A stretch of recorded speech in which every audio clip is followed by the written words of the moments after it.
You're listening to the Purdy Girl Podcast. I'm your host, Ashley Kelly Purdy. My mission is to connect military spouses, fiancés, girlfriends, and booty calls worldwide. So let's do this. Hi, everyone. Welcome back to the Purdy Girl Podcast. I'm your host, Ashley Kelly Purdy. I can't help but be a little sarcastic every time I say that. Like, who do I think I am? I'm just a 30-year-old chick from Layton, Utah that decided to start a podcast, and I married some dude in the military. That's all. Anyway, hi, welcome back. Just a quick reminder, if you've heard of our book club, we are, nearing the end of October, and this month's book was and is Little Fires Everywhere by Celeste Ng. And if you've been reading it, you know how amazing it is. A lot of you have already finished. I have not. I'm probably on chapter 7, I think. And I'm just going to be honest. I'm in a place in my life where novels aren't really doing it for me. Do you ever feel like that? Like, if I'm reading something, I want it to be thought-provoking and challenging and like motivating. Like, no disrespect. If you're loving this book, I can see why a lot of people would love this book for sure. Different strokes for different folks, you know?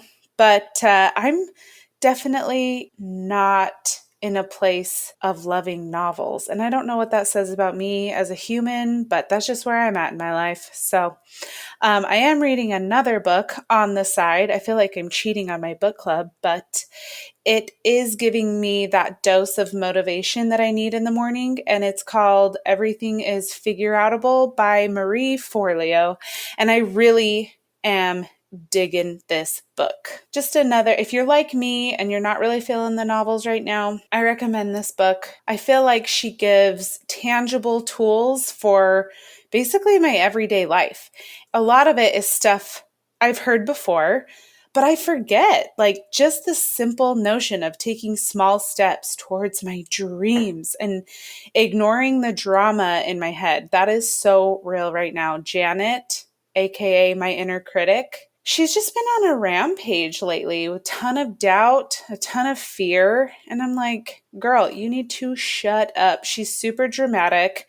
So even just like those small reminders of just getting like deep into gratitude, getting grounded, and just continue forward with little steps towards whatever goal you're working on. And that's the kind of stuff I need to read first thing in the morning because it helps shape my day. Another thing that stood out to me in what I read this morning is how we need to strive for progress, not perfection. And I say it all the time.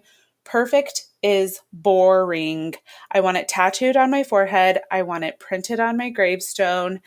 I don't want to be perfect. Kill me. It's a facade. Anyways, there's no such thing as perfection. Research shows, actually, perfectionism correlates with depression, anxiety, eating disorders, and any other mental health problems. Are you surprised? Because I'm not. Reading that kind of literature that kind of talks about different tools and techniques to get your butt in gear, like, that's what excites me. Give me more. I don't know, maybe later in life I'll get off on reading novels, but right now they're just not doing it for me, and I think that's okay. So I got some good feedback from the Debt Free podcast. I hope that I never come off as a know-it-all or like I have it all figured out, because Lord knows that I don't. These are just topics that I'm passionate about, and I want to share the things that I've learned. And like I always say, eat the fruit and spit out the seeds. Take what you like and leave what you don't. Capiche? All right, let's get into the Q&A. It's a little bit different today. It's just a tiny bit more military specific than I typically talk about. I wanted to cover this topic because I do think it's muy importante. But I do also think that it can apply to a lot of different kind of relationships. Maybe your significant other, basically, if your significant other travels a ton or is just gone a lot, I think these are all techniques and tools that you could apply to your relationship. So, more specifically, somebody wanted me to cover relationship building before a training or travel or deployments. So, I don't know about you, but there's always this kind of weird energy in the house before a long training or deployment. I've noticed this a few times, and I think it's kind of like a defense mechanism we do. So we'll pick super dumb fights, or I'll just be way more irritable than usual. It's like I try to get bugged. So my brain turns to, ugh, I can't wait until I just get the house to myself. When we all know that I hate being alone, so what's that all about? Not real sure. So I turned it over to you guys in my Instagram this morning. I'm like, I want to know your tools and techniques because I know a lot of you out there are in a similar space as I am. So let's learn from each other. Am I right? So the biggest feedback that I got from everyone for the most part is communication. And communication is lubrication. It's the best thing for a relationship in all shapes and sizes. And somebody specifically said, no positive communication for your spouse. This is a big one. And I like how it was phrased, like no positive communication for your spouse. How I am going to talk to B is a completely different way that I would talk to like a best friend. So I know that the worst time in the world to talk to B about anything is right after his 1 hour commute and when he's hungry. Like I don't say hardly anything because he's basically like a newborn baby that can't function until he's been fed.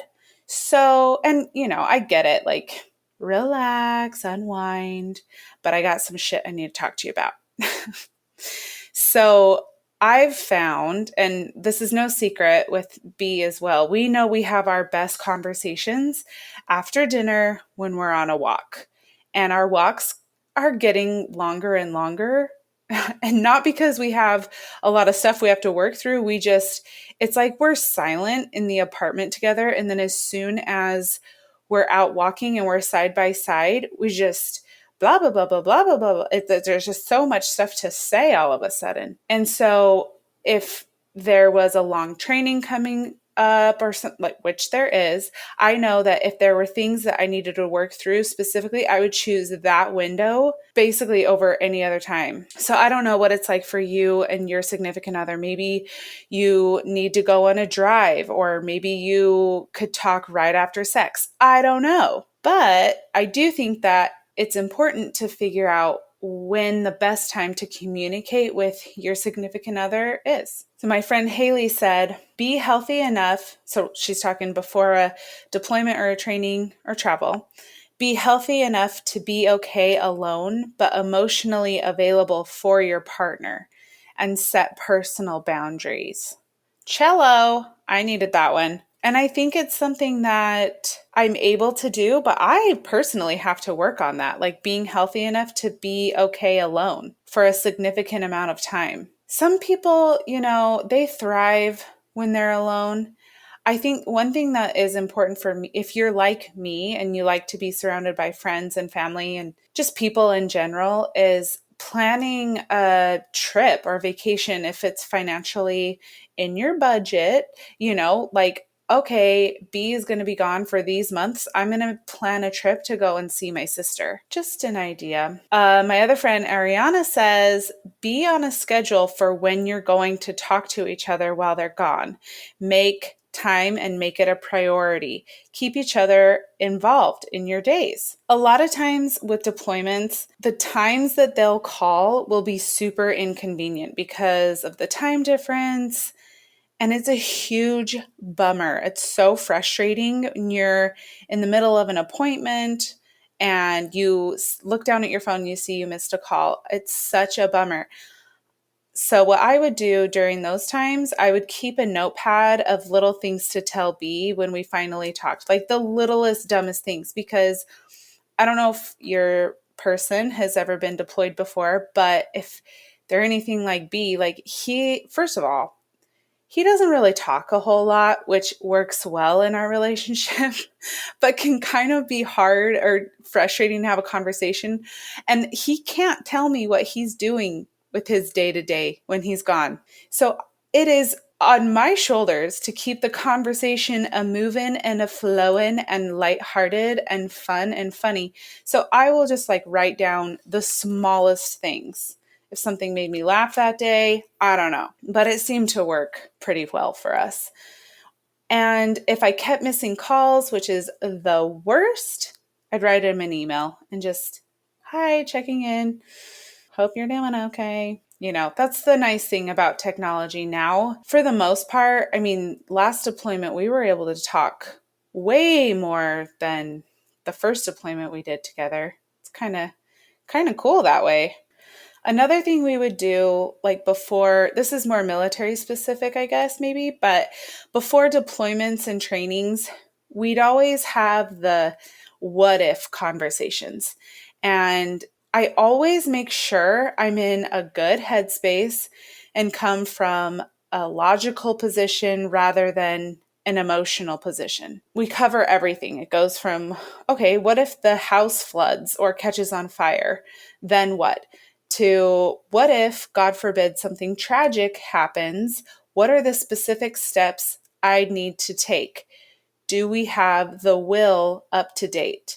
Do we have our finances in order? I get very specific. Like I cover all the nitty gritty because I just want to make sure that we have these conversations face to face. I'd rather talk about anything and everything in person than over the phone, because that just doesn't really work best for us and our relationship. Another thing that we do typically is we'll set goals together that we can accomplish while he's gone. So something you could do if you wanted to do that, it's kind of, and that's the other thing too, is that keeps the conversation flowing because you're talking about what you're accomplishing, right? So it could be the number of books you're going to read, or maybe you want to start a college course, or numbers of miles you're going to run. Maybe you want to hit a lifting goal. But I can't tell you how many times I hear from pretty much everybody, not everybody, but